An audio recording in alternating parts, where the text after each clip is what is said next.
విత్తనములు చల్లడానికి కర్షకుడు వెళ్ళాడు. అతడు చల్లుతున్న సమయంలో కొన్ని విత్తనాలు దారి పక్కన పడి తొక్కబడ్డాయి. ఆకాశ పక్షులు వాటిని తినివేశాయి. మరికొన్ని విత్తనములు రాతి నేలను పడ్డాయి. మొక్కలు మొలిచినను చెమ్మలైనందున ఆ విత్తనములు ఎండిపోయాయి.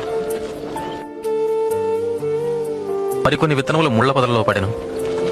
ముళ్ల పొదలు వాటితో మొలిచినందున వాటిని అణచివేశాను. ఇంకొన్ని విత్తనములు మంచి నేలను పడినవి.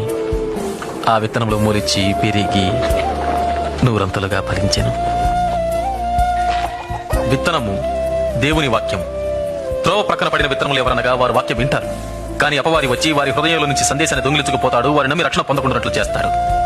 రాతి నేలను పడిన విత్తనములు ఎవరంటే వారు వింటారు, సందేశాన్ని అంగీకరిస్తారు కూడా, కానీ వీరు లేనందున కొంతకాలం మాత్రమే నమ్ముతారు. ముళ్ల పొదలలో పడిన విత్తనాలు ఎవరనగా వారు వింటారు, కానీ ఈ జీవన సంబంధమైన విచారముల చేతను ధనభోగముల చేతను అణచివేయబడి తద్వారా ఫలింపని వారు. మంచి నేలను పడిన విత్తనాలు ఎవరనగా యోగ్యమైన మంచి మనసుతో వాక్యము విని హృదయములో భద్రపరచి దానిని అవలంబించి ఓపికతో ఫలించువారు.